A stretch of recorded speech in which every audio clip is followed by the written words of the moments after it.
Hello and welcome to the That's So Craven podcast, your one-stop shop for all things Fulham. And we're here today it's after dark, ish.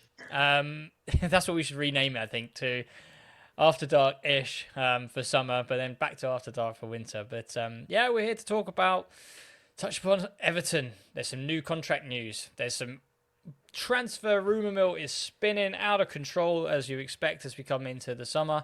There's a lot going on. But I can't do this all on my own. So here I am joined by, I would like to say now, one of my drinking buddies. Eases the pain. So Mark, welcome to After Dark and thank you for joining.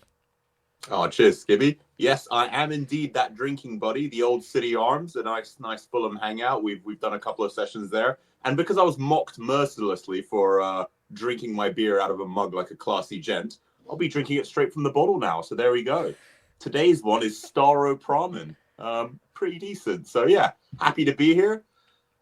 Wouldn't mind breezing over Everton, but sure, we can revisit it and then we'll talk about everything else because there's plenty to go on about. So let's get started. I've got a very fun story about Staropramen, which I will just quickly tell. I drank Staropramen on the day that England got knocked out of the World Cup against Croatia in the semi-final.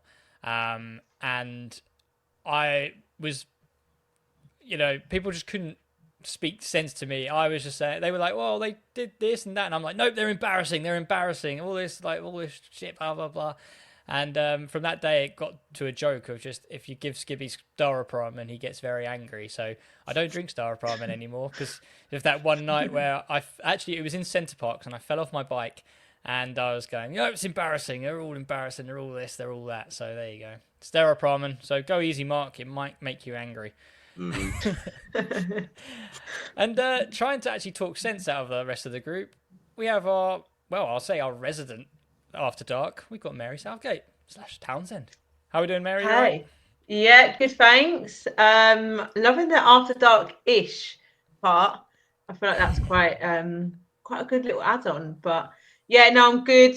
I feel like we keep talking about losses at the moment.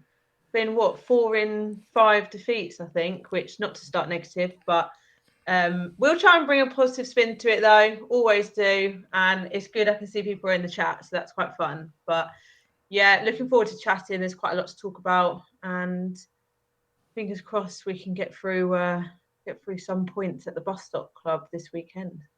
I miss the days where it was, if Mary's on the pod, it's a guaranteed win. I think that was something. Yeah, what's happened to that?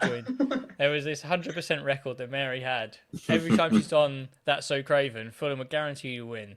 But that has absolutely tanked, and I'm not blaming you, Mary. I think there's a lot more. Oh, I'm happy to take some responsibility there. But a lot of things out of our control. But no, I mean, how's things in general? I mean, start of GCSE season, right? That's got to be pretty busy. The exams have started. It's a bit nervy, but they've started really well, actually. They've got into it and had a rounders game today, which was, I've got to love a bit of rounders. I don't know if you did it at school, but I love it. I mean, it wasn't very sunny today, so it wasn't really rounders weather, but we got a big win. We was losing and we came back, gave them a proper pep talk at half time. We got ahead to the game and we went and won the rounders match. So first one of the summer season. So I'm in good spirits at the moment. Awesome. There you go. At least somebody's winning. So we'll take that as a moral victory for the podcast. But I have to ask, though, something completely unrelated. Do you get roped into being the moderator for the written exams, the way you have to walk up and down and make sure there's no cheating? Like the invigilators. Yeah, we do for mocks. We're not allowed for the real GCSEs in case we gave them the answers, but for any mocks, so a few times a year. We've got year 10 mocks coming up, so I'll be doing the old walking up and down. Man. I always used to hate that you'd always ask a question and then they'd be doing this whispering in your ear, and I don't know if you get sensory overload or it's just a weird thing for me, but it's just a bit awkward, isn't it? You're like, oh no, go away. I wish I didn't ask you now. But no, that was just a weird little thing in my head. But no, welcome to everyone in the chat. We've got Emma, Steve, Colm, and welcome in and thank you very much for joining us. ping us your questions. We love to answer things on the fly. So if you've got a thought that's itching to come out and you want to ask us, or even just an opinion yourself, drop it in the chat and we'll definitely pick it up, discuss it, or even answer it for you. So please do that. And before we go any further, we have a Discord. There is a lot of chat going on. Obviously, we talked about the summer rumour mill. It's absolutely flying. Fulham fan news. I don't know how he's tweeting as quickly as he is. I'm sure it's more than just one person, as we found out earlier in the season. But they are motoring on all the rumours, which we will touch upon later on. But if you want to get it firsthand, join the Discord and you can read it all in there. Righty-ho. Now all the normal stuff's kind of out of the way. I don't want to, but Everton. It was a really weird game where the first half we seemed to be quite comfortable and, you know, Raul gets a very decent goal and I don't think Everton even load a glove on us really. And then we just absolutely imploded in the second half. I mean, Mary, that second half, is that something you were expecting at half time, or did it come as a complete shock? Well, before the game, no. During the first half an hour, no. I thought we started so well. Like our attacking presence and our like intent was so good. We just looked really fierce going forwards. And I thought this is such an exciting start to the game. And like you said, great first goal. I thought it was really well worked with the ball to ESR and then the way Jimenez like competed against two defenders to get that header, like really good desire to get that. And we're still on the upper hand at that point. I think Wilson had another shot from just outside the box. And then I was at that point, just before half time, I thought this is good, 1-0 up, we can push on. And then it obviously all changed with the goal. And at that point, I turned to my mum and was like, I think we might lose this game just because we know how it's gone recently. And it's just such a bad time to concede. It's really changes the psychology of it, the morale, and then it gives Everton such a boost and their fans such a boost. So, yeah, I mean, 30, 35, 40 minutes, I was feeling good. And then my thoughts moving into the second half completely changed after that goal, which I think could have been avoided. They got a throw in because of our lack of communication. I think it was between Tete and AP on that right-hand side. Neither of them really went for the ball. And I don't know if that was just fatigue, maybe, because it was near the end of the first half and fatigue happens. But they just neither of them went for that ball. It caused a bit of a confusion. They had a throw in.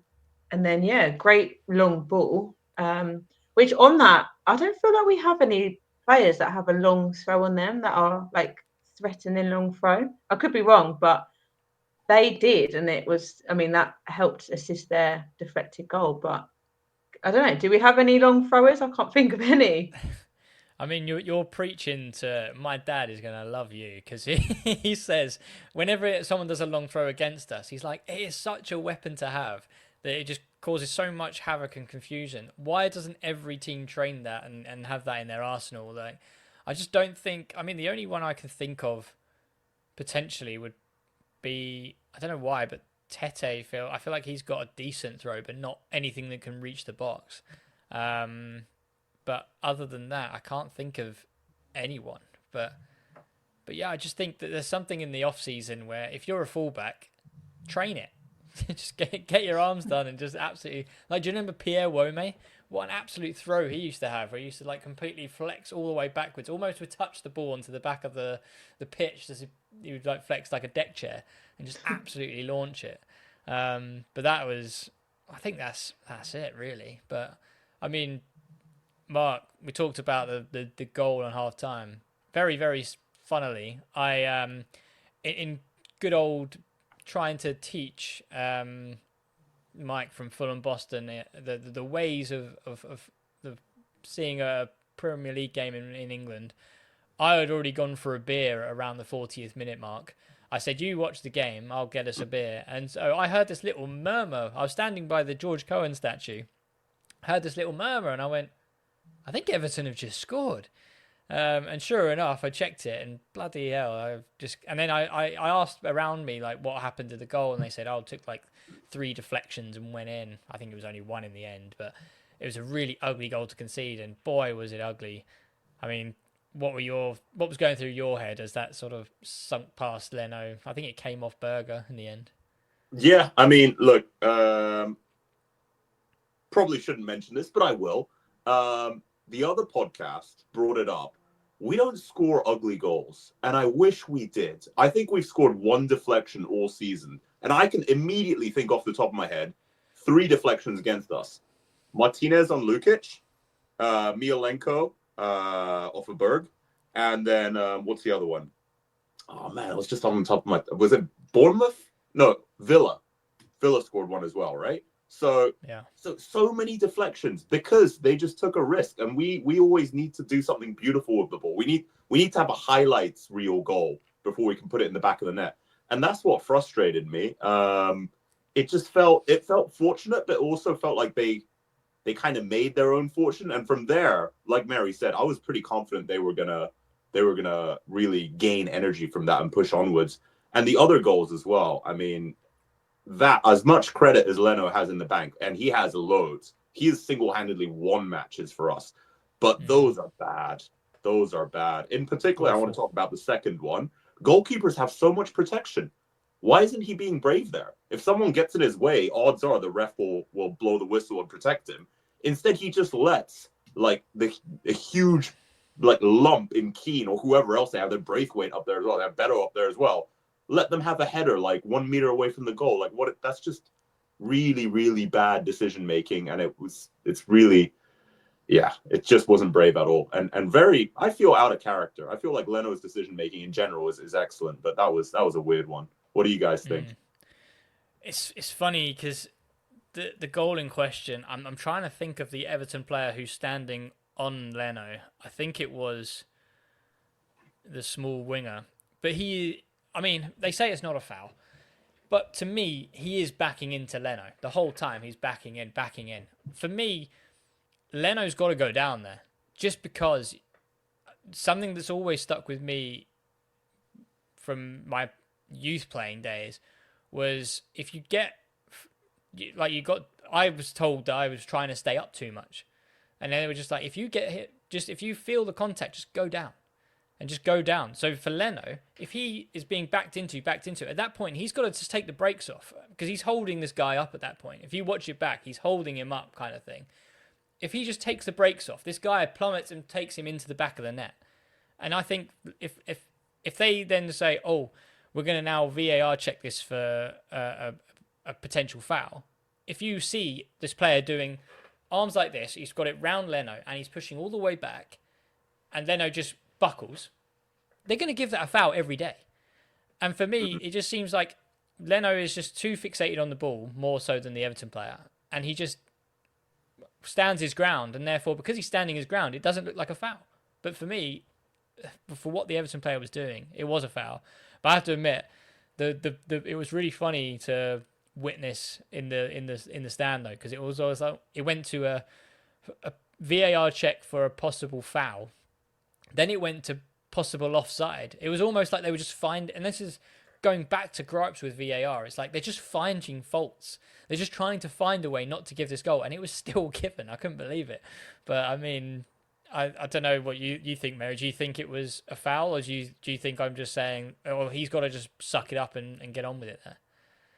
I do think it was a foul, and I think what you said is right. Like, he should have taken the foul. The risk is, I think that would be given. They do tend to favour the goalie if they're being fouled, but it's obviously a risk because what if they didn't give it? Like, they did look at get there anyway. No, true. But yeah, it's just one of those. It's clever from them to be. You've got to put someone on the goalie. It's clever. He's obviously blocked Leno out of the game, but it's a set piece again, another set piece, and it just is such a repetitive thing at the moment. And we talked about it last week in After Dark. Like, Everton are good at set pieces. They've scored a lot of them. I think that was their 14th set piece goal now this season. And it's just another one that we've conceded. I can't remember what our stats are with it, but it just feels like every week we are conceding them. And I don't know what they obviously do have a plan for set pieces, but I think it's something that next season is a bit late to like change it all now. Well, it's not, but it's probably a bit late to make new plans. But next season we need to really have it as a strength, or just something that we're very solid with, in terms of defending them and scoring them. Because I don't know, it just feels like every week there is a set piece and we're conceding Can from I just them. cut in with a question? Zonal or man marking, what do you prefer? Man marking, I think you've got, it's your player, and then someone, it's your responsibility, and if they score, it's down to you. I can see the benefits of both. There is obviously pros of both, hence people doing them. But I think man marking, especially when you're playing a team that's aggressive, you need to match up player for player and the right sort of player. Put Bassi, put Anderson on those players that we know, Beto, players that are going to get the headers, want to be physical, and match up and just take responsibility for that player. I don't know. What's your thoughts, Mark? Yeah, I think I'm going to have to defer to Mary here. I think man marking, at least the zonal system we're playing now, is not working, right? So it either needs to be tweaked or we need to change it. But yeah, as of what we're seeing so far, set plays seem to be really, really effective against us. And it's not even like, you can accept when something happens that's like a moment of pure brilliance, like a De Bruyne shot from 35 yards out. But when we're just screwing up basic defense from corners and free kicks, that's not really European level, is it? No. And I mean, I just looked at the goal very quickly just to sort of capture the culprits. So you've got Michael Keane at the back post, who probably I would say in the Premier League has got a track record of being an absolute nuisance at corners. The man who's closest to him is Andreas Pereira. That's a mismatch. Yeah. The second nearest player, the back post, is Adama Traore. Okay, physical, but not known for his, aerial prowess. I'm looking at where Anderson is. I'm looking at where Bassi. They're both just standing in the middle of the goal, and I mean, in the middle of the box. Sorry, and I mean, how often are, I would say, corners scored from that area?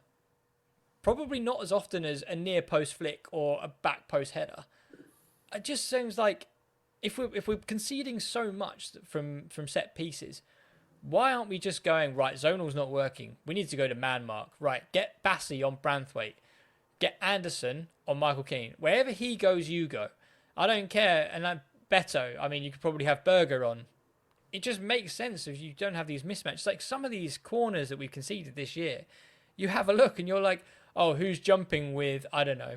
I'm trying to think off the top of my head, but let's use an example of like Ruben Diaz, okay? One of the best centre-backs in the league. I reckon if you watch a set piece from Man City against Fulham, I reckon you'd probably see ESR jumping with him or some real weird mismatch. And it just baffles me as a fan. And I get that there's these perks of, it's when people talk about playing out of the back when you're in the National League. Yeah, I can see the perks, but we're not good at it. It's just not working. So why would you just stick with it? And especially when in training, if it's working, one, we can't score from corners. Therefore, it probably works in training because we're just rubbish at scoring them. It just seems to be like we need to go back to the drawing board, probably actually get a set piece coach and actually get someone in who actually knows what they're talking about, because we seem to be the only team in the bloody league who doesn't have a set piece coach.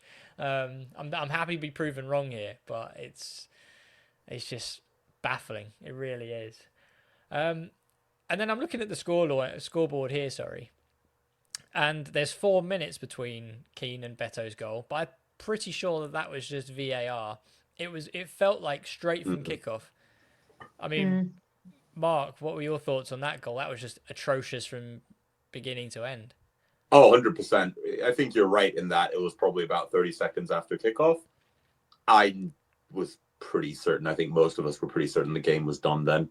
Like I didn't see the fight in our team. I mentioned in the previous pod what pissed me off was when, and it's not particular to AP, but AP had a chance. You know, we did our nice thing outside the box. We finally found a space.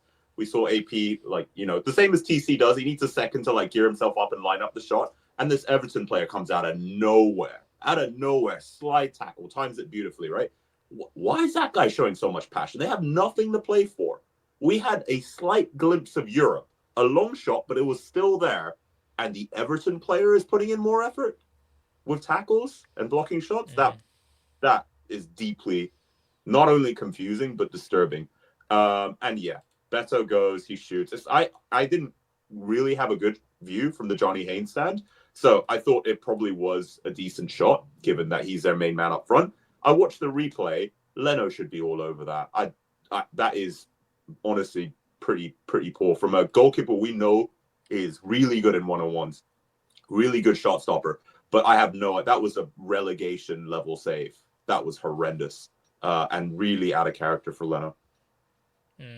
Yeah, just everything about it. Like the midfield was completely missing.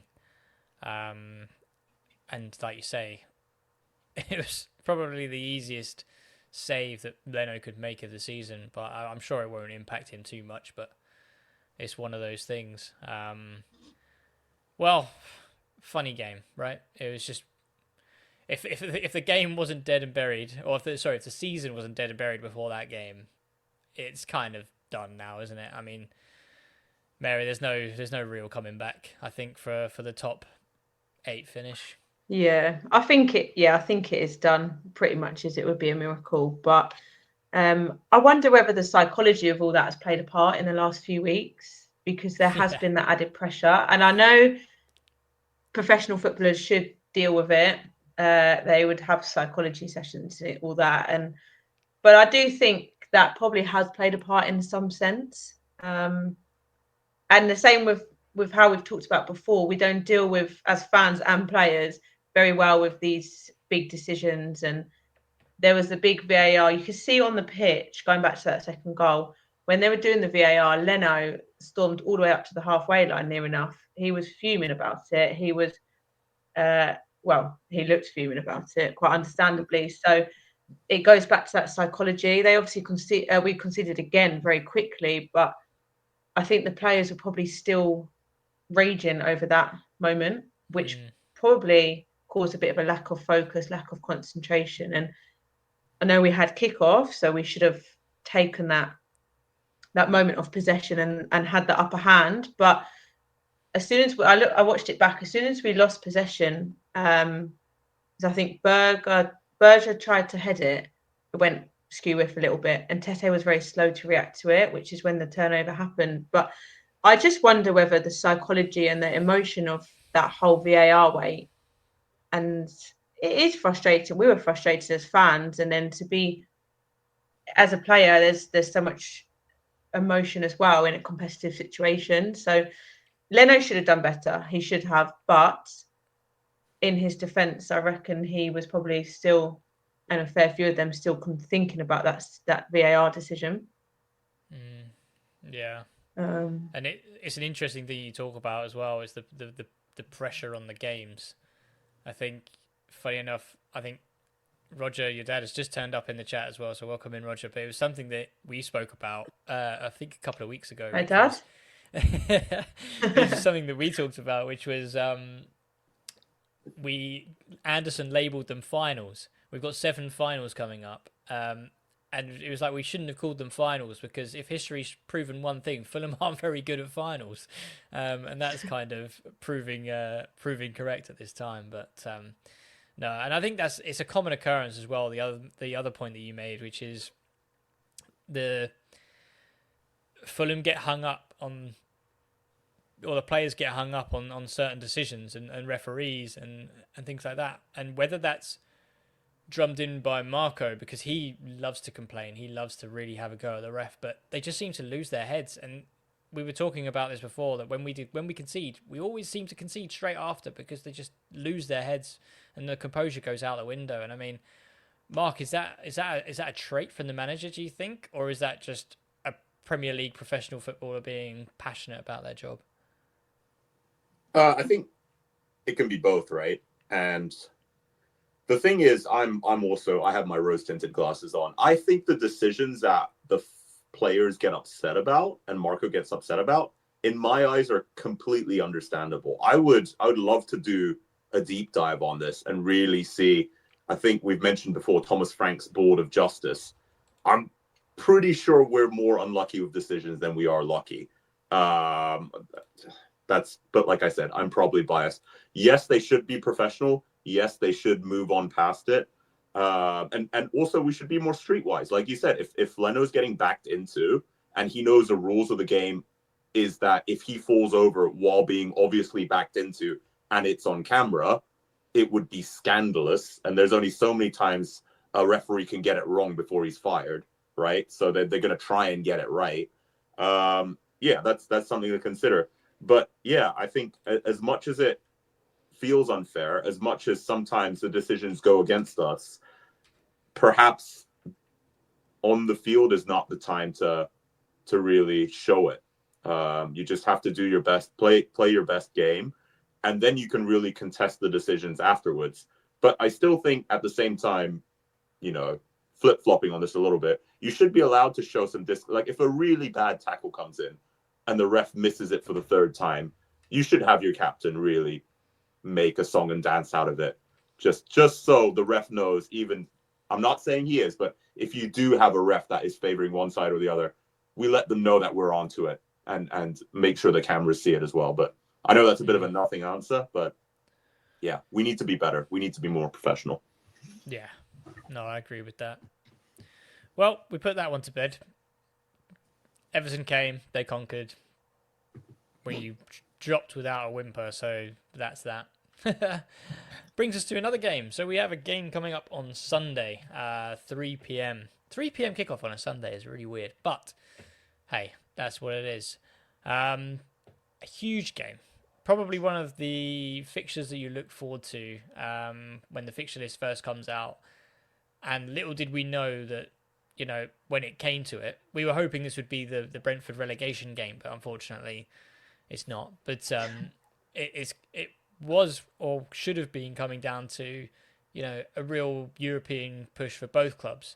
And I guess talking about Brentford and the opponents coming up, won, I think, 4 of their last 6 games, or they've at least won 4 in a row. They're unbeaten in their last 6. Draws with Chelsea, Arsenal, beaten Brighton, Forest, Man United and Ipswich. It's going to be a tough ask, I think, given the recent form where we've completely dropped off. Obviously, we beat Southampton. I think Southampton and Liverpool are our only wins in our last 7 games, which is not great reading, but, forms have got to change somewhere. I mean, Mary, going into this game, Brentford, probably the more informed team, probably the one who are just quickly going to spin to the table. The ones who are in the commanding 8th position, they've got to be fancying this, right? And we've got to be really up for the challenge. We have to be up for the challenge. And we have to remind ourselves and the players it's not over till the last whistle, because we know the absolute scenes of the home game when obviously Wilson absolutely pulled it out of the bag and got us that win. But yeah, they're in great home form, really good. And I think goals galore at the moment. They've scored about 11 goals in the last 4 games. Was it 4-3 against United? And I think they scored 4 in another game as well. Against Brighton? Yeah, and I mean, that's dangerous. We know they've got really good front three and they're all scoring goals. So we're going to be under the cosh a bit, but we've got to start strong. We have to from the start and take the game to them, because they're going to be thinking we are on an absolute downward spiral at the moment of losses and conceding goals and losing from winning positions, things like that. So yeah, we need to start strong and try and hope that maybe the pressure for them of needing the win is something that we can maybe capitalise on a little bit. I do think we are missing Muniz in recent games, and also a game like this is probably a game that Muniz and his character and his footballing ability and the way he plays would be really good for this game. But obviously, we don't have him. But yeah, we need to be strong. We need to be. It would be really good if we can have that Berger Lukic double pivot again. I think we'll need that with their attacking players. So try and stop Wisa and Mbeumo. Don't know if I said them right. They've both got 18 goals each. Ridiculous, And That is absurd. is it Sade? Is it? Yeah. 23-year-old. He's scored about 11. He's scored a fair few in the last few games. So he's another one to watch. So we just need to get some consistency in that back line. But let's hope that we can do the 6 points on them as well and stop their winning streak and get ourselves a bit of confidence for the last 2 games. And I think, Mark, I'm going to come to you with Jim's question, which is, obviously we care about Brentford as fans, but who on the pitch cares about Brentford? Do the squad actually care? And if so, who do you think would you pinpoint as those people that would get up for the game? Wow. I would hope Kearney, he's not going to start, but I would hope he could instill some sort of emotion into our squad, because it does feel, and I don't want to name names because it's, like I've said before, that's unhelpful. But I only really see a few people leading by example. I've mentioned Bassey before. I've mentioned Robinson, Leno to a degree as well. But yeah, I would hope that Kearney, if not Kearney, Anderson, who will be starting, to really instill a sense of seriousness in our squad and for us to basically do a reverse Everton. I don't mind if they score first as long as we have 3 completely bullshit janky goals against them where it comes off like Tete's bum or something like that, and that's how we get our equalizer. I would love that. But it's going to be tough. Like you guys said, I'm not a Brentford fan, obviously, so I don't know the names that well. But somehow, yeah, they have 2 wingers with 18 goals. Sade's name is, I think he was pretty absent the first half of the season, but his name is cropping up more and more. Their midfield seems decent. They have a couple of Scandi guys there. I think Damsgaard and Norgard. Apparently Damsgaard is really underrated too. And then Pinnock also seems like a really good center back. So, I guess that's a few of the names. But and I can't, I mentioned it on our group chat, but I can't really mock Flecken anymore for being a dodgy keeper after Leno's showing against Everton. So it's looking pretty grim. I hope we really do take it to them. If we do the double over them, there will be some historic moments beating Chelsea, beating Liverpool. We can look back fondly on this season.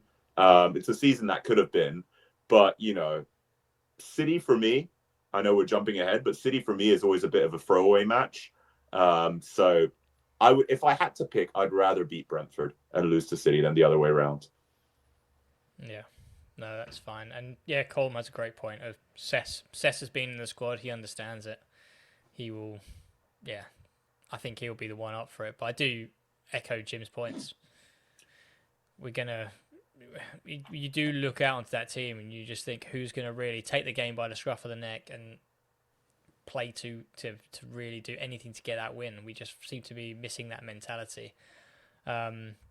I'd like to see in the Chelsea game at home, AP I thought really stepped up. I thought he had really his passion was really evident. He was chasing everything down and pressing everything, and he's not really a leader as such, but his energy can spread across the team, and he did it in the Chelsea game, and I feel like that was because it was a derby and Marco Silva tried to get them up for it. So I think he's someone that can step up to the plate as well in this game, and if he starts strong, then that will be a good platform for him for the game. But yeah, other than that, I think that's a great point. There's not really leaders that have the same passion as we do, but that's natural. That's always going to be. We're always going to have more passion, but you do need those players embedded in the team that can help drive that as well. Yeah, but I think AP, he could be one that rises up to the occasion. Yeah, I agree with that. I think if you understand, when you sort of look at the dressing room a little bit, as weirdly as it seems, Andreas is one of the kind of vice captains that we don't seem to have an out and out captain really, apart from Tom Kearney. But obviously with his lack of game time and not being on the pitch, there's just no one else. But yeah, he seems to be. I think in the cup he was a captain. I want to say against Watford, I believe he was captain. But yeah, it's just like one of these games is one of those where you're calling out for Reedy, who you just think would be that kind of enforcer, knows what it means to the fans, been around the club long enough to know what the rivalry means and how he can sort of pick up these points. But yeah, unfortunately, I think his season is done. And also coming to the end of his contract as well, which is something I was going to pick up. I'm guessing or not to the end of his contract. I don't think he's out this summer, is it? He signed another 4-year deal, but do you reckon that would be the last that we've seen of Harrison Reed, Mark? Yeah, I mean, look, there was a link a few weeks ago which I think made a huge amount of sense. It was obviously Scott Parker getting Burnley back to the Premier League, and we know Scott Parker is a very defensive coach, and we know Scott Parker brought Reedy in, and Reedy did a great job. So, if it's actually, I think, a really clever move that works for everyone. Maybe Reedy can get a slight pay bump or at least a longer contract on the same pay. Scott Parker gets someone that is Prem proven, hopefully for us at a decent fee, but he's not going to go for 20-25 million, is he? Right, if we're being honest. So he will go so we can free up some wages and make some money on the side. He will get to play more regular football, and Scott Parker will get a Prem proven defensive player. Because he can hack it in the Prem. It maybe on the lower end, probably not for where we want to be, but for someone that's just come up, I think that's a great fit. So probably if he can get himself fit, maybe he's someone that goes in the summer. Yeah, it is. I think it would be a shame if it is his last season with us, because the way that it's ended is probably not the most fitting way that he's deserved. I think he got crocked and had to go off. Unfortunately, he didn't look very happy when he went off as well. But hopefully we do see him again at least before he leaves, which would be fantastic.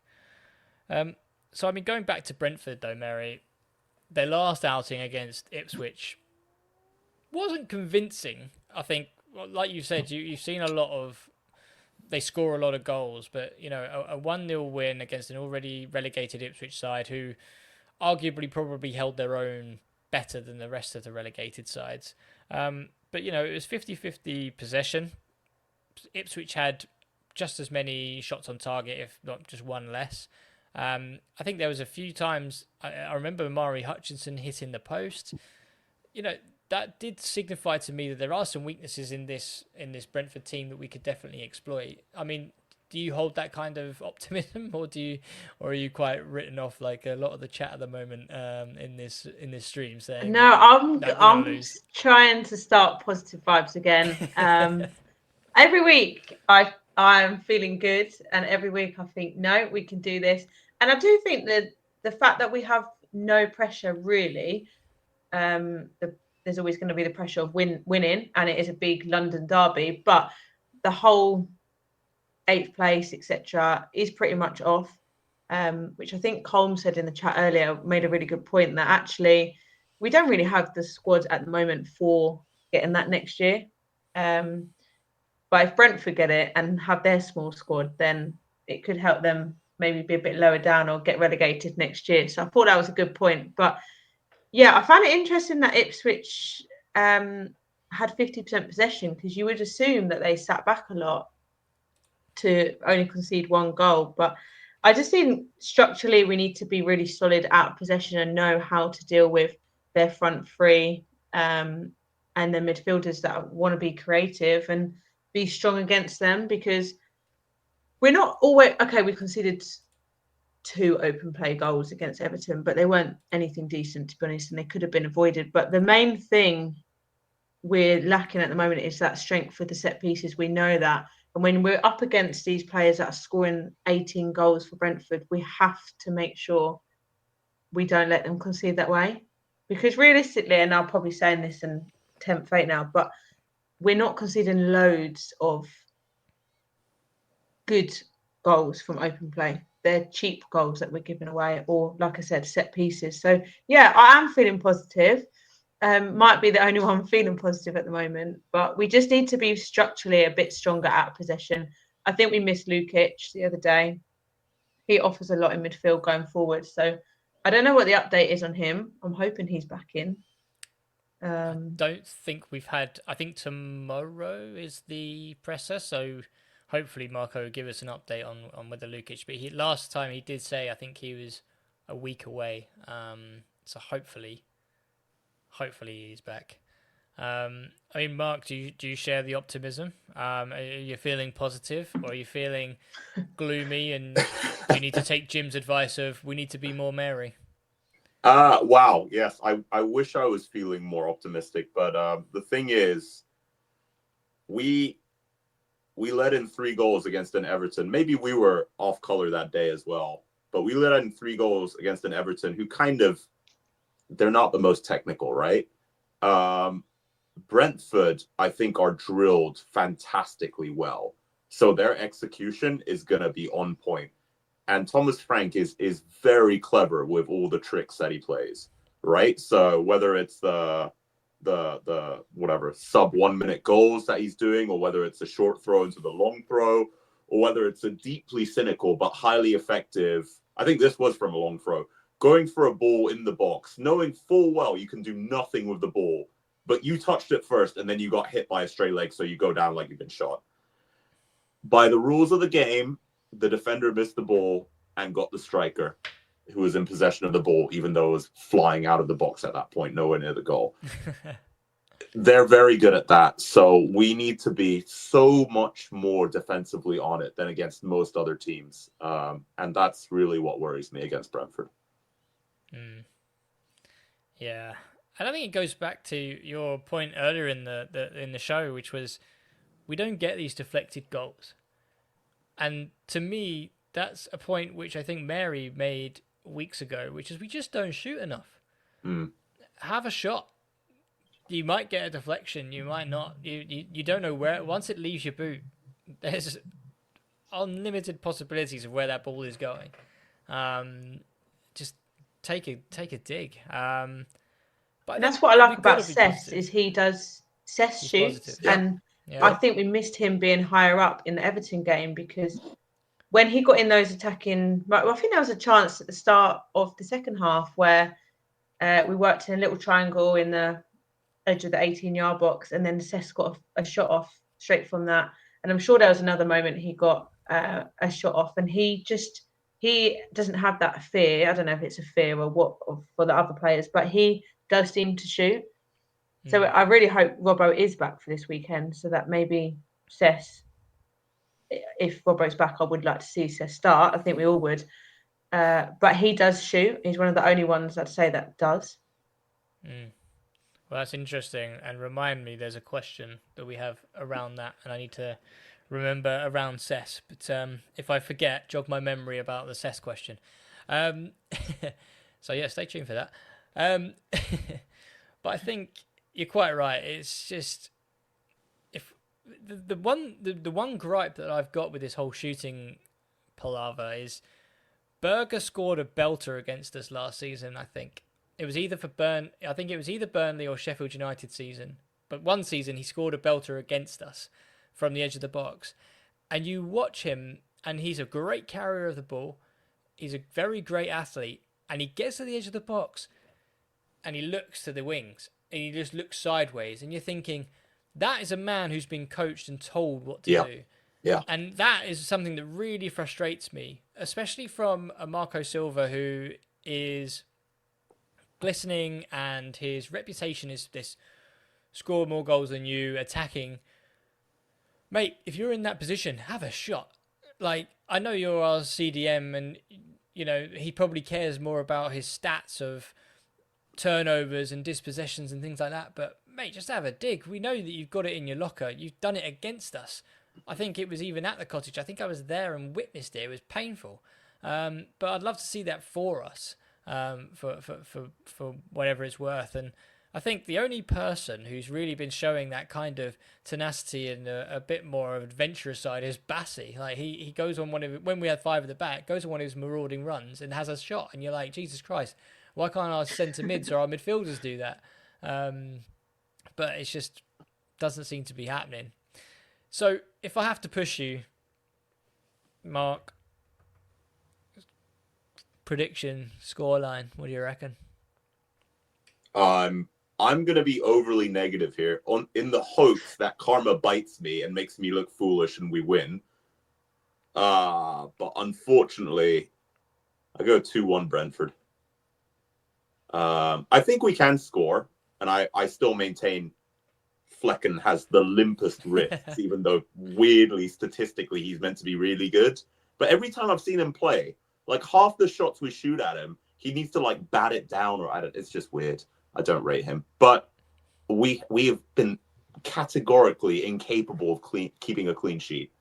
And I think between that and two wingers who are absolutely on fire, and Ashada, and the most painful bit will be if Carvalho comes in and scores. But I'm not sure we have this one. Having said that, I hate to say it, but we do turn up against better teams. And right now, in terms of form and league position, they are the better team. So maybe we do the Fulham thing and we randomly turn up and beat them 3-1 that day because we can't do a clean sheet. But That's my prediction. 2-1 Brentford. Very good. Mary? Agreed. Don't think we're keeping a clean sheet. We've had, 5 all season? So can't see that happening. But then they're not that much better at them. I think they've had 8 clean sheets this season. So I am going with 1-1. And I mean, draws is the least things we've done this year. But I'm going to go 1-1. I think structurally, our defence is what we need to be really strong on. And I would really like to see Cess playing in that wide position, higher up, so that Robinson's back. I know he's not fully fit. Hopefully the rest helped and he can get through the game. But we do miss Cess's presence up top. So I'm hopeful we can have them in. Lucas back in. We'll go 1-1. Come on, you Whites. Yeah, I feel like it's going to be like a 2-2. I feel like it's going to be a late one, for a late equaliser for Fulham, just because Brentford have been conceding late on in games recently. The Man United game comes to mind. I think they conceded 2 in the late 80th minute / 90th minute, so they're definitely vulnerable towards the end of the game. But I just can't see us really taking the game to them and keeping them out. I just think Mbeumo is just they're just too good, which really begs the question, because when they came to the cottage, they were so passive. They put like 10 men behind the ball, I remember, and we were banging on the door for the whole game. But how did that happen when they had Mbeumo and Vissa? I've got no idea. They both played, I remember it. But whether we were just that good and we've dropped off, given the sort of injuries with sort of Castagna, Robinson, like you say. But yeah, I just think that they're on a high. They're going to be coming for this game, and yeah, a draw is the only thing I can see at best. But yeah, we'll see. There was a tut there. I don't know if Mary was about, or Mark was about to say something. But just to jump on your point, I think we were better. We were a lot better, and probably a little bit scarier, right? So maybe Thomas Frank didn't want to go full force at us, especially away. But at the same time, it was probably strategic from him. He knows that we don't do too well against a low block, and was just waiting to hit us on the counter, because I don't know about Wissa. He probably is mad fast as well, but Mbeumo's super fast. So long as they could get us to commit too many of our players up front, they just wait for the right moment. And I do believe they scored pretty early on. It was a great shot from outside the box with, was it Janelt? I think so. Or it wasn't one of their forward players. It was a midfielder, I think. Yeah, it was. I want to say, was it like Norgard, was it? Yeah, but the point is, Dam's gone it either way, worked. yeah. It worked for them, and then they just needed to sit back, and we huffed and puffed, and then Wilson gave me one of the best memories I'll ever have at the cottage. So that was glorious. But let's do that again. Ideally, not in the 90th minute, but if we do it in the 90th, that's fine. That is also quite a fun way to crush their European hopes. I've got something here that will either make you tell me to do one, or will give you a little bit of a butterfly that I just felt after reading it. So I've got the table, for those that are listening on Spotify, I've got the table up, and Brentford are in 8th on 55 points, Brighton are on 55 points, Bournemouth on 53, Fulham on 51 in 11th place. So we've got Brentford. If we manage to beat Brentford, that puts us on 54 points, 1 point behind Brentford. Brighton have Liverpool. Yes, they're on the beach, but they want to pick up as many points as I reckon, and they're still a good team. Even their second team is probably a very, very good Premier League team.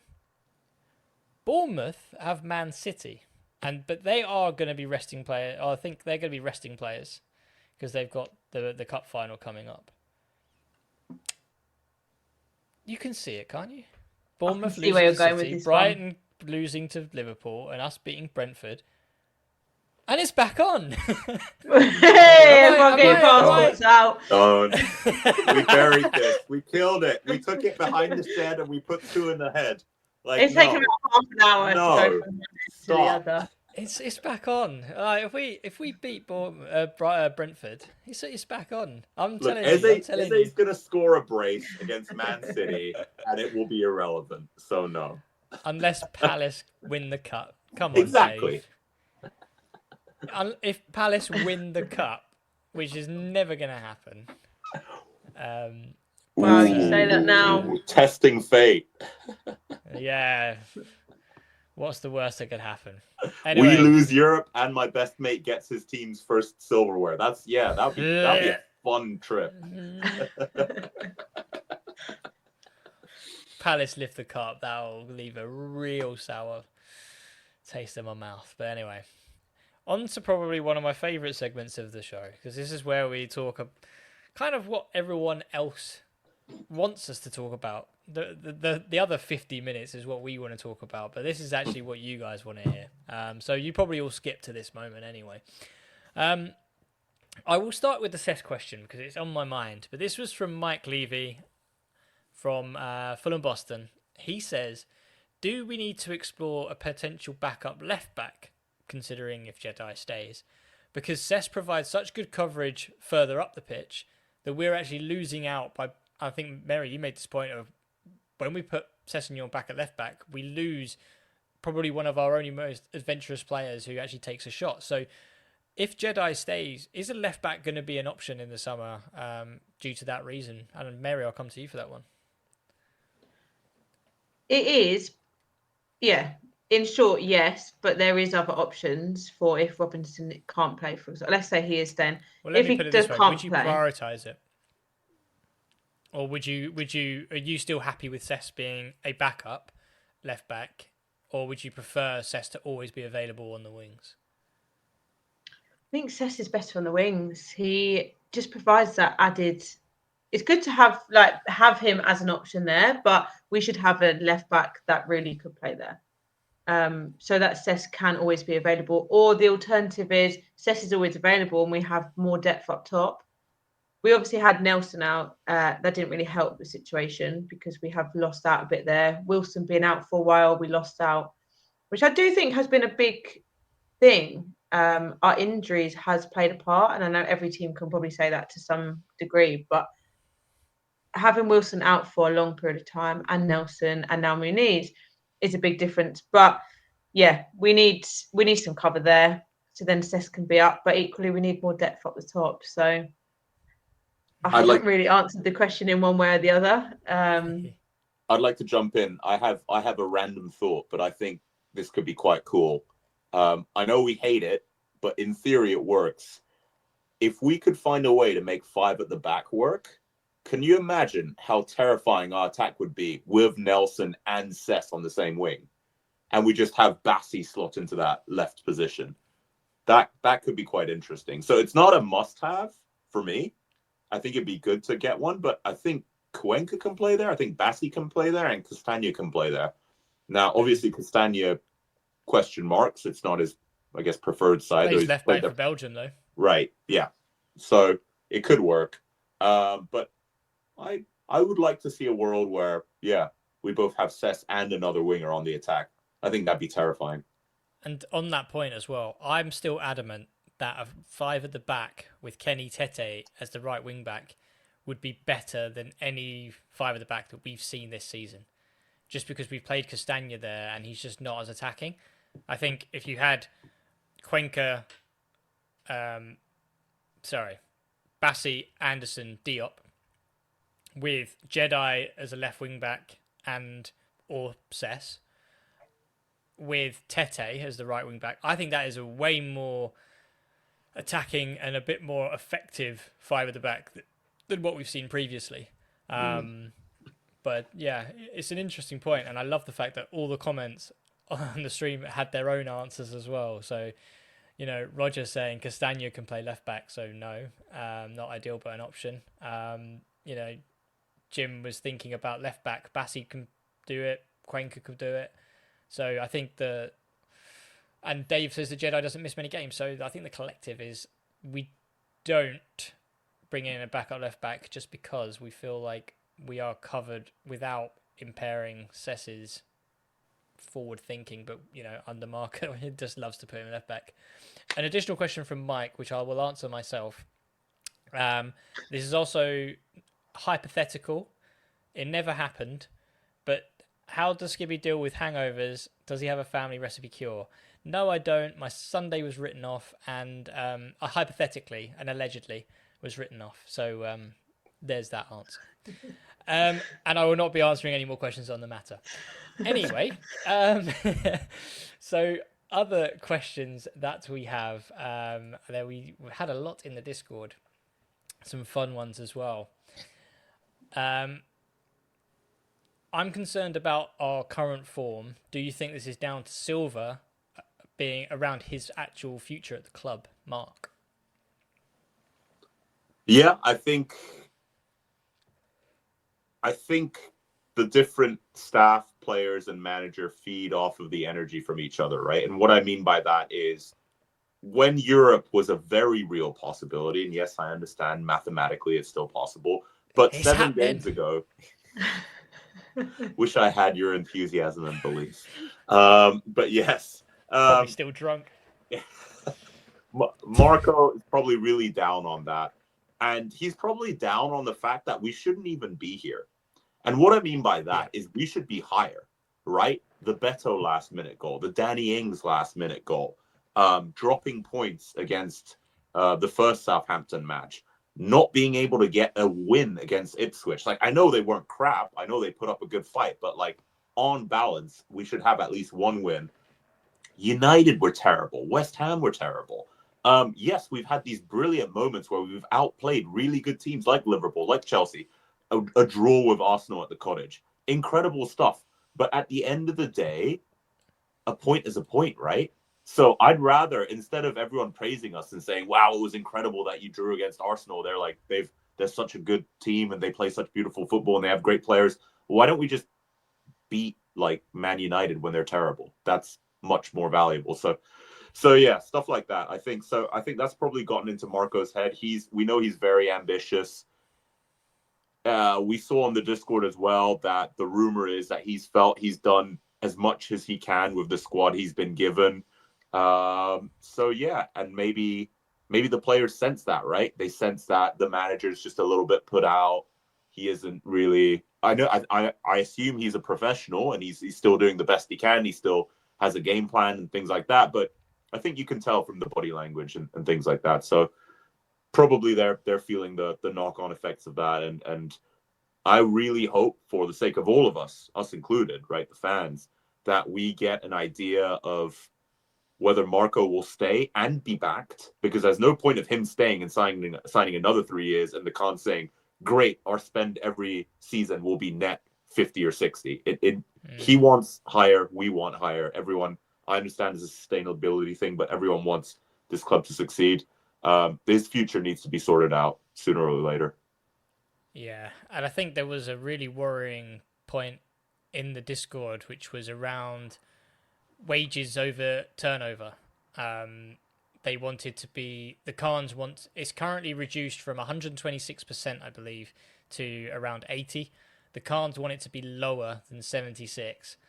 So it's almost as if they're not going to be allowing more resource, put it that way, for us to improve, which is a bit scary. And I think so. That question was from Billy. Sorry, I didn't call you out there, Billy, but I think there's also another point there which Dave's really cleverly mentioned, which is every season under Marco, we seem to fall off around March.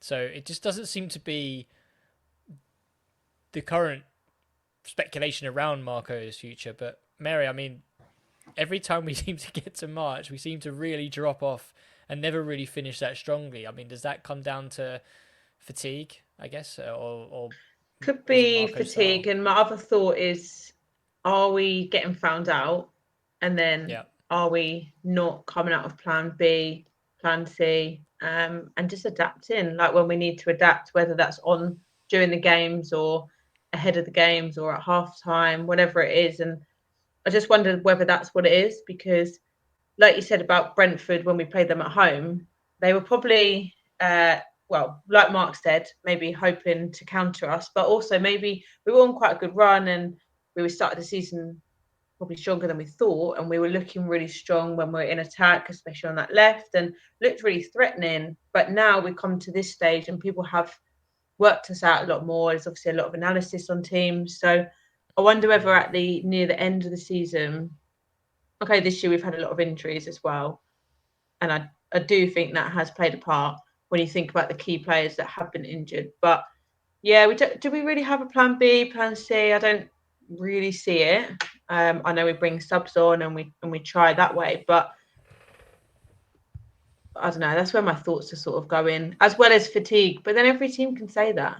Every team will get fatigue, and that is 100% a factor in football. Whether that's during the game, you get fatigued physically, mentally. It's tough to concentrate and focus on every single second, and you have to train yourself to do that during the games. But there is also the fatigue at the end of the season. But every team gets that, so we've got to sort of look a bit deeper into that. And just to jump on Mary's point as well, when we talk about injuries, not just injuries that take players out, right, like Muniz right now or Lukic or Nelson, but Castagna and Robinson playing through injuries. That's why Robinson was so good the first half of the season, because he didn't have that injury, right? So, 10 assists by January, early Feb. It's incredible, but we couldn't keep it up. And Castagna had to play because Tete was out. So I think that's a big part of it as well. Yes, we're stubborn, or Marco's stubborn, and we have the same game plan. We get found out and fatigued, but we also playing players who are probably playing at 80%, 85%. And in this league, that's a big difference. Yeah, I don't think you should play players in any league that have injuries, really, because also for their well-being, we're just making it worse. So I think that's a really good point, that it's definitely had an impact. And if other teams are working out as well that they're injured, then they can try and pounce on that a little bit. But it just goes back to, have we got enough depth in our squad? Because we shouldn't be playing players that are injured or have little niggles or anything. But when you don't have a replacement, Marco has got a bit of a challenge there. So it's something that we know they need to build on for next year, is that depth in our squad, so that we can give players a rest when they're injured, and then they can actually play at full fitness and have the impact that we know they could. Yeah, no, it's definitely. I think definitely the injuries have impacted us, but then again, it hasn't been that publicised for the last couple of years, so I'm not sure whether it has affected us, but who knows. I think Jimmy D asked, last season we finished 13th, this season we could finish as low as 12th. Has it been much more of an improvement, Mark? Yes and no, which is once again a bit of a throwaway weird answer. How's that fence feel, Mark? I love sitting on it. It's very comfortable. I feel much like capitalism, because I work for a US corporation. Marco is being asked to do more and more with less and less, right? And I've mentioned it before, losing Mitrovic, losing Polina. Yes, we've replaced them, but we haven't really upgraded on them. We've kind of found another way that works. So I don't want to criticize Marco, because I think we've done a great job. I would argue, in general, we overperform. We overperform in a weird way, because we tend to do better against teams that are better than us with bigger budgets, and we don't know how to deal with the low block and the very defensive teams that are lower than us. And I think that's a frustrating point. Instinctively, you think, well, when we can beat a Liverpool or Chelsea, that means we can beat anyone on our day, right? So we should be near the top. But then we clearly can't beat everyone, because we draw to Southampton and we lose to like a completely mauled Wolves, and we lose to a completely mauled and dysfunctional Man United. So that's the frustrating thing. We can see the potential, and we can see the team really pushing hard and being greater than its individual pieces, but we don't have that little extra, whether it's luck, whether it's more money, like more quality, whether it's a deeper squad. We just don't seem to have that final piece that gets us into that position where, quite frankly, Forest are, right? I think, yes, they've done well. Yes, they have an identity. They care. But I would argue they have had way better luck than us, and a little bit more spending. So have we improved? We've improved, but that's because we've improved, but it doesn't show, because the league is relentless and the league is always improving. So even though we've done a little bit better with less, we're still pretty much in the same position. That's how I see it. Yeah. To be honest, I have nothing to add. I think you're spot on. Even though I joked that you're on the fence, I think you're right. You are right. I mean, Mary, anything to add to that? No, spot on again, and it's spot on. Easy. Thanks, guys. There you go. You did well sitting on that fence. I wish my wife would agree with stuff I said. Wait, you may have you just dug start your yourself a arguments? deeper hole if she's listening. Yeah, you just need to start your arguments with, I'm a capitalist, right? Just start your arguments with that. I'm sure you'll be fine. Listen, our lifestyle, we've overachieved with what we have, okay? We're going into debt. Yeah. If you want to hear more about Mark's TED talk of how to win arguments with your other half, then please stay tuned and follow us on X. I think the next question is from Spanish FFC Ultras, which I believe is our own Steve. Adama, Raul, and Wilson shows the Khans are spending bugger all again by triggering their options on their contracts, keeping the oldest squad in the Prem. It's not really a question, but I will mould it into a question. Mary, do you feel like here we're just trying to keep the core squad together to give us the best experience going forward, or do you think we're trying to do the smart, very non-Fulham thing, which is triggering the option because now we know that we can now charge a fee for said players? That is a good point. I like to see it in the way that we're trying to keep a core squad and build on it, in the hope that we are going to build on it. I like all those players. I know they've been on and off this season. Jimenez, penalty taker, we've still got him on board. So that is nice and good to have for the penalties that we sometimes get, which we didn't mention actually in the Everton game. But moving on, he has scored goals for us. We need Muniz to be able to get opportunities though. So I'm hopeful that even though we're keeping it going and extending it, Muniz can still get opportunities to become that first striker. But yeah, I think it's so important to have experience, and we see it on the pitch this year when we haven't got that leader or the group of leaders on the pitch. It's sometimes in those key moments when you need that person to drive it, or that person to just slow it down or break up play, whatever, those clever moments that experienced players have. It's really important to have them. So I'm going to see it from the way that we're building with an experience that know how Marcus Silva is playing, and they can help mould other people into that. But Wilson's got more to add. Jimenez, we know what he's about. And Adama has been a bit of an up and down this season, but he's got great value as well. But there's a lot to be said about having experience and people that know the system. We're not starting all over again. Yeah. And I think I'm going to come to Mark, but I know he's going to echo this point of I would love Raul to be the new Vinicius, but 100 grand a week for your third choice striker just seems a ridiculous amount for me. But hey-oh. I mean, Mark, your thoughts on the three getting new 1 year added to their contract? Yeah, I don't think we're a team that... I know we did it with Anguissa, which was good, that we got something, even though we lost money. Like 12 million loss, but there you go. Yeah, we took a loss, but it was a 12 million loss instead of a 25 million loss or something. But yeah, it wasn't good. Honestly, the only one of those three, I know this sounds harsh, and I'm not saying they are not good footballers. I think they are. I don't think we use Traore correctly. I don't think we are going to use him correctly next season. I hope I'm wrong. If we did, then it's worth it, but we won't, so I don't think it will be. I'm happy for Wilson. I was proven wrong. Start of the season, I said get rid of him. He's not been useful for us. He's come up. He brings something a little bit different in that he is a bit more direct. He cuts in and shoots, and he has a wand of a foot, so that's useful, and he's direct. But Raul, I think for a third string striker, it doesn't make sense.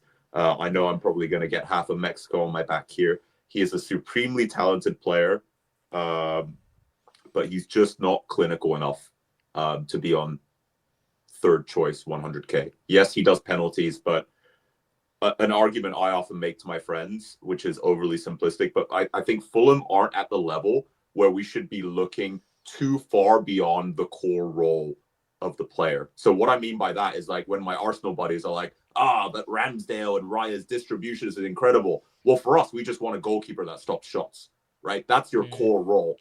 I don't care if the striker has a great penalty record. He needs to get goals consistently.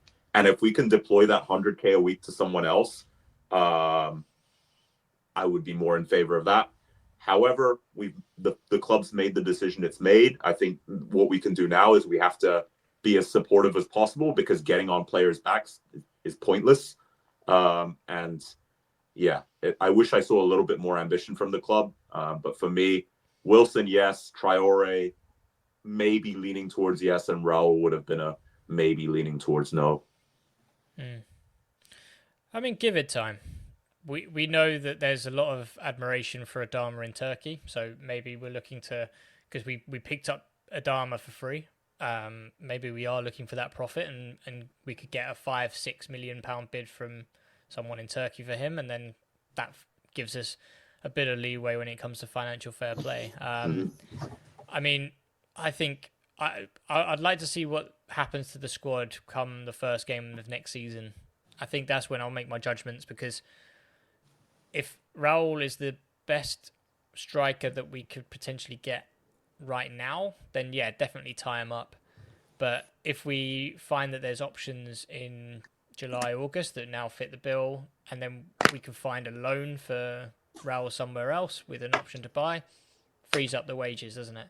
I think it's just better to do those options, because normally, I believe, then this is just me from my Football Manager head, I don't think they're like that mutual, if that makes sense. I think the club can trigger the option and it happens, that you're kind of stuck with it because it's written in. So I think the club have just triggered it, keeping the assets, and then see what happens. So I wouldn't read too much into it, but I am really happy for Wilson. I think he's proved a lot of people wrong. Adama and Raul, I think there's a lot of, could be some movement if I'm not mistaken, but I do think that 100K, especially with all the rumblings, like I said, the rumour mill is in full swing, and there's a lot of talk about marquee signings, strikers and wingers, and I do feel that, you know, Raul does hinder our striking options a little bit. If there's like a lot of people aren't going to come in and say, well, you've got Raul on your books on 100K. Is he really going to be lower in the pecking order than me? I think that's going to raise a lot of questions. And that's what happened with right back in January with Tete and Castagna and a lot of right backs didn't want to come in because they didn't want to be third string come the summer. So, that's another point that's probably going to play, and we'll have to be promising some new incoming players that they will be higher than Adama and Raul should they make that move. But it'll be an interesting time come the summer, I think. Last question I wanted to quickly touch upon. I know we are running on quite over, but TC to Wrexham, an interesting development has come out today. Obviously, there's a new contract on the table for him to sort of bring him into his 10th year, but Wrexham, obviously going into the Championship, have offered reportedly around 50k a week, which is actually an improvement on his current Fulham deal, which is unbelievable. Is that something you can see happening, Mark? Yeah, so the interesting thing about the deal is more complicated than it looks, I believe. And what I mean by that is, yes, there's more money at Wrexham. Yes, he gets more visibility at Wrexham. We know he wants a media career after this, and he's already sort of dipped his toe in it, right? And he's very good at it. So it's more visibility and it's more money. But does he want to? Yeah, but does he want to go out there and put himself at risk, if that makes sense? It's going to be more games. It's going to be more physical. If he ends up looking off the pace, it's not going to be a good look. Whereas he could, I would say Fulham is the safe option, right? He has a contract in front of him. He'll make less money, but he'll play a lot less games, and he'll play less. And he can just still be the face of the club, still see it out, and then go straight into his media career. I don't know. I guess he would lean towards Wrexham, but I just think there is, it's not as clear cut as obviously he'll take more money and go straight to Disney Plus. Mary, similar thoughts? Yeah, I feel like something's definitely happening because I've seen it on Twitter or X, whatever it's called now. The documentary thing. So they're obviously building up to something, whether that's him leaving playing and going into the media, which like Mark said, we know he's been getting into this season. So he will be going into that at some point, or whether he'll go to Wrexham. They're obviously saying there's talks. Doesn't mean it's going to happen. There's going to be a lot of talk at this time.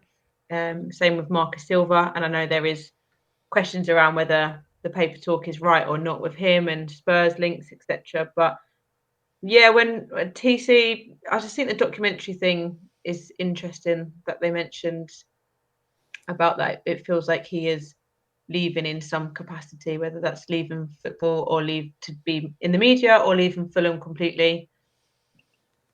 I know he's doing 10 years, so maybe it's just a documentary for that, but I don't feel like it is. I disagree with Mark a little bit. I do feel like he won't. It's a physical league, but you watch what Seri did in that league, where he had a lot more time on the ball. It worked in his favour. Seri didn't necessarily have the legs, but he would pick a pass and do these outrageous assists. And I think TC will adapt. I think he'll sit deeper. I think he'll sit in front of that back four, not particularly protect them, but just be that calmness on the ball in a league that he knows very, very well. I can see it happening. And for him to, like you say, amplify his image for punditry reasons and for media career, get more minutes. And also, I mean, Wrexham's probably got to be one of the most attractive projects out there at the moment, outside of the Premier League. So if I was TC, I think I'd be really considering it. And I think it will work in his favour, and good luck to him whatever he chooses. But obviously I'd love for him to stay, but I do feel like he hasn't really got the legs. And I just feel like he's a bit of a number at the moment. Even when he comes off the pitch, he's not really helping the team. Love TC to bits, but I just feel like he hasn't really had the same impact that he has in other seasons. But yeah, interesting. I mean, I'm going to call it there. We've run over a little bit, but obviously there was a lot of... I mean, the contract stuff impacted us a little bit coming in the last minute, so we had to squeeze that in there. So But no, it's been a fantastic show. Everyone, thank you very much for your comments. And but more importantly, Mark, thank you very much for your time, mate. Always a pleasure, Skibby. We will meet at the Old City Arms again, I'm sure, at some point. I don't know if I'll match your goal tally, but I'll do my best. Yeah, my goal difference is plus a lot at the moment. So yeah, definitely need that coming down a little bit. But definitely. Mary, thank you very much for your time tonight. No, thank you. It's been good. I've enjoyed reading the comments as well. It's been really, there's been a lot going on in there, so it's really helpful. We enjoy it. So thank you for being involved in the chat. And anyone going to the game on Sunday, bring it, give it large at the little bus stop club, and let's go and get something from it. I don't think many people or many odds will be in our favour for winning or getting a point, but big derby. I know the fans will get up for it. So, yeah, let's see what happens. Absolutely. And unfortunately, I'm going to sign off on a bit of a sad note that unfortunately we lost one of our own today in Cliff Dean. I know a lot of people around the club know Cliff. Just a real Mr. Fulham, home and away. Would watch them on Saturdays and then go watch the rugby league when we had, I think it was the London Broncos at the Craven Cottage. He would be down there. Just very much bled black and white if you cut him. So he will be sorely missed. And I'm sure all the fans going down to Brentford will sing extra loud just for Cliff and Dean. And obviously thoughts go down to family and friends. But no, very sad news to end on. But hopefully, the boys do the business for Cliff on Sunday. Everyone, thank you very much again for your time tonight. And hopefully we pick up the win against the rivals. And that European dream is still on because I've done the maths. So let's see, let's see if it all comes true. Anyway, that's all from us. And as always, come on, you Whites. You Whites!